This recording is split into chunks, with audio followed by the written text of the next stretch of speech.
Lucifer സിനിമയെ കുറിച്ച് അതിന്റെ സംവിധായകൻ പറയുന്നത് God axis versus Lucifer axis എന്നാണ്. അതായത് നന്മയും തിന്മയും തമ്മിലുള്ള യുദ്ധം.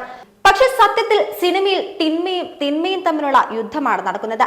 സാത്താനിക് സിംബൽസ് മനഃപൂർവ്വം തിരികെ കയറ്റി അതുപയോഗിച്ച് ആർക്കോ വേണ്ടി ഒരു പ്രത്യേക അജണ്ട പ്രേക്ഷകരുടെ മനസ്സിലേക്ക് കുത്തിത്തിരുകാനുള്ള ശ്രമങ്ങളാണ് നടത്തിയിരിക്കുന്നത്. മലയാള സിനിമയിൽ കുറെ കാലമായി ചില തിന്മകളുടെ ശക്തികളുടെയും തങ്ങളുടെ മത അജണ്ടകൾ നടപ്പിലാക്കാൻ ശ്രമിക്കുന്ന ചിലരുടെയും വലിയ സ്വാധീനം നമുക്ക് കാണാം.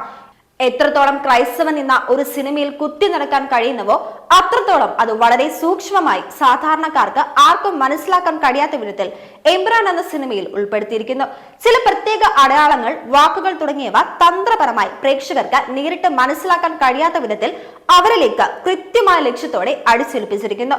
ക്രൈസ്തവർ വളരെ പരിപാവനതയോടെ ആരാധിക്കുന്ന വിശുദ്ധ കുരിശിനെ അവഗണിക്കാൻ സാത്താനിക് സംഘങ്ങൾ കുരിശിനെ തലകുത്തി നിർത്താറുണ്ട്. എമ്പുരാൻ എന്ന സിനിമയിൽ ബോംബ് സ്ഫോടനത്തിൽ കത്തിച്ചാമ്പലാകുന്ന ഒരു ക്രൈസ്തവ പള്ളിയുടെ മുകളിൽ നിന്ന് കുരിശൊടിഞ്ഞ് തലകുത്തി വീണ മണ്ണിൽ നിൽക്കുന്നതായി കാണിക്കുന്നു. ഇതുപോലെ ക്രൈസ്തവ വിശ്വാസത്തെ നിന്ദിക്കുന്ന സാത്താനിക് സംഭാഷണങ്ങളും ബിംബങ്ങളും നിറഞ്ഞു നിൽക്കുന്നുണ്ട് എമ്പുരാൻ എന്ന ഈ ചിത്രത്തിൽ. എമ്പുരാൻ സിനിമയ്ക്കെതിരെ സീറോ മലബാർ സഭയും ഇപ്പോൾ രംഗത്തെത്തിയിട്ടുണ്ട്. സിനിമയുടെ പ്രമേയം സഭയുടെ വിശ്വാസങ്ങൾക്ക് എതിരാണെന്ന് സീറോ മലബാർ സഭ ആരോപിച്ചു. കത്തോലിക്ക വിശ്വാസവുമായി ബന്ധപ്പെട്ട ചില അടയാളങ്ങളെ എമ്പുരാൻ അവഹേളിക്കുന്നുണ്ടെന്ന് സഭ ആരോപിച്ചു. മതചിഹ്നങ്ങളെ അവഹേളിക്കുന്നത് നല്ല പ്രവണതയല്ല. ഇത് ബോധപൂർവമാണെങ്കിൽ അംഗീകരിക്കാനാവില്ലെന്നും ഇക്കാര്യത്തിൽ അണിയറ പ്രവർത്തകർ ജാഗ്രത കാണിക്കണമെന്നും സീറോ മലബാർ സഭ അറിയിച്ചു. മോഹൻലാലിന്റെ ഗീത പ്രകടനത്തെക്കുറിച്ചും സീറോ മലബാർ സഭ നിലപാട് വ്യക്തമാക്കി. മോഹൻലാൽ ഗീതം പ്രകടിപ്പിച്ചപ്പോൾ ക്രൈസ്തവ വിശ്വാസികളുടെ വിഷമം എന്തുകൊണ്ട് കാണാതെ പോയി എന്നും നിലവിലെ സാഹചര്യം ആശങ്കയുളവാക്കുന്നുണ്ടെന്നും സീറോ മലബാർ സഭ അറിയിച്ചു. അണിയറ പ്രവർത്തകരാണ് ഇതിന് ഉത്തരം നൽകേണ്ടത്. വിനോദ് ഉപാധിയെ വിവാദ ഉപാധിയാക്കി മാറ്റരുതെന്നും സഭ കുറ്റപ്പെടുത്തി. അതേസമയം RSS മുഖപത്രം ഓർഗനൈസറിൽ വന്ന ലേഖനത്തോട് സീറോ മലബാർ സഭ പ്രതികരിച്ചില്ല.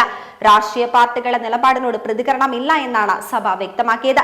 സഭാ വിശ്വാസങ്ങളെ ഇകഴ്ത്തിക്കാണിക്കുന്ന സിനിമകൾ തുടർച്ചയായി വരുന്നുണ്ടെന്നും ഇത് സഭയെ ആശങ്കപ്പെടുത്തുന്നുണ്ടെന്നും സഭ വ്യക്തമാക്കി. ചിത്രത്തിലുള്ളവരും എമ്പുരാൻ എന്ന ചിത്രത്തിന്റെ പ്രമോഷന് വേണ്ടി അതിന്റെ സംവിധായകർ ഉപയോഗിച്ചതുമായ ചില വാചകങ്ങൾ ഇവയാണ്.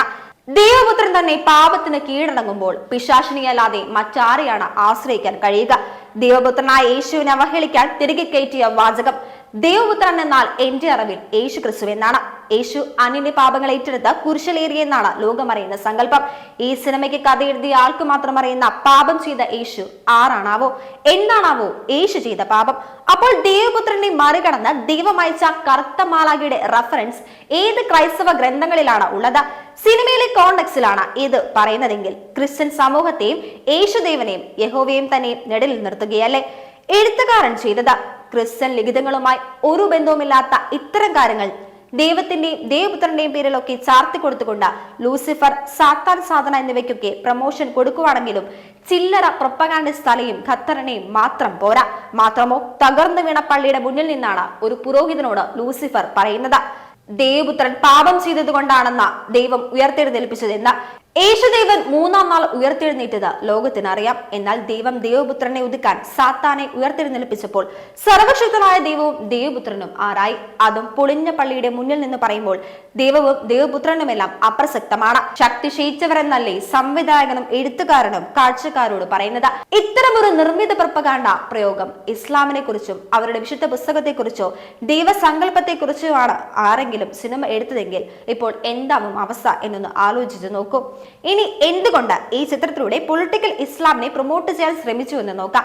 കേരളത്തിലെ ഒരു പ്രബല മതവിഭാഗത്തിലെ പ്രേക്ഷകരെ ആകർഷിക്കാൻ സംവിധായകന്റെ മറ്റു പല ചിത്രങ്ങളിലും ഉപയോഗിച്ച ഇരവാദം എന്ന തന്ത്രം ഉപയോഗിച്ചതാവാം.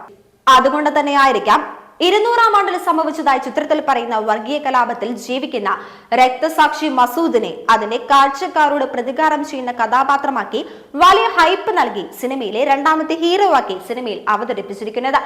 അങ്ങനെ ഒരു കൂട്ടരെ സന്തോഷിപ്പിച്ചപ്പോൾ തന്നെ മറുവശത്ത് ഒരേ സമയം ഇല്ലുമിനാറ്റുകളെയും ഫ്രീമസൻകാരെയും സാത്താനിക് സംഘങ്ങളെയും പ്രീതിപ്പെടുത്തുകയും ചെയ്തു. എങ്ങനെയുണ്ട് സംവിധായകന്റെയും തിരക്കഥാകൃത്തിന്റെയും കാഞ്ഞ ബുദ്ധി? ഒരു വെടിക്ക് രണ്ട് പക്ഷി.